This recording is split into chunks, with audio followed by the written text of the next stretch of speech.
A bizarre phenomenon reported inside China. Residents are complaining about their new neighbors, but not for noise complaints or cleanliness. Instead, apartments are getting bought up to use for an unusual kind of memorial, to store cremation urns. Reports of this are popping up across China. Some residents say the behavior severely violates Chinese taboos and has driven them to move away. Why choose a residential apartment over a grave? China experts weighing in. Windows covered with blackout curtains, posters, or even bricked up. Residents are pointing to an unexpected new trend appearing across China. Residential apartments being bought up and turned into so-called memorial houses, meaning residential housing bought specifically to transform into a memorial and final resting place for the remains of a loved one.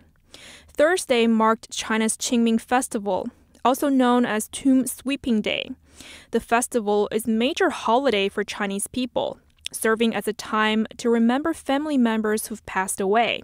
But in recent years, some Chinese residents have started visiting apartments instead of graveyards to mark the holiday. In China, there has always been a traditional custom known as let those who've died rest in peace in the ground. However, due to the bad economy and declining incomes, many people can no longer afford expensive burial plots and the high maintenance fees associated with them. Li is a current affairs commentator. According to Chinese media reports, the trend has become especially common in suburban areas surrounding metropolitan cities in recent years. But the fast-growing group is taking heavy criticism. In one apartment building that appears to have a memorial house inside, multiple neighbors hung red banners from their own balconies, announcing that they've put their properties up for sale and plan to move. In other residential compounds, memorial houses even significantly outnumber living residents.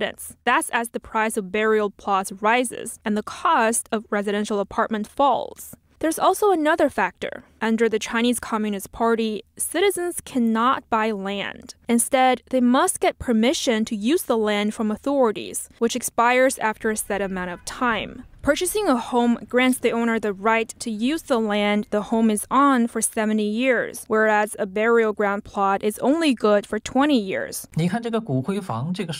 The trend basically emerged after 2020. The time frame coincided with the outbreak of the pandemic.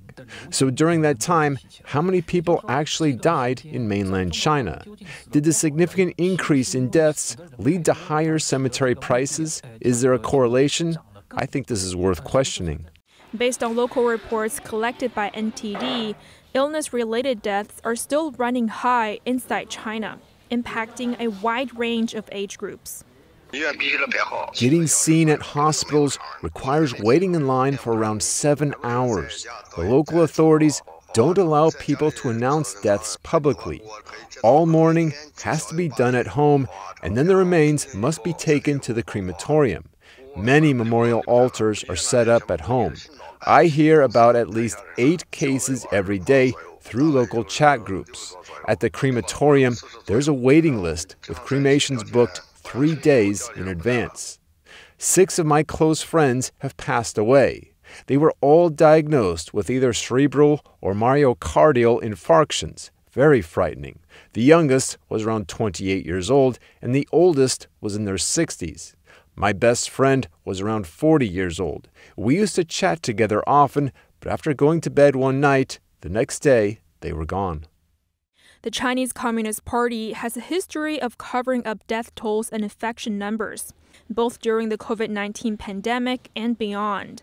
We'll keep you updated as the situation develops.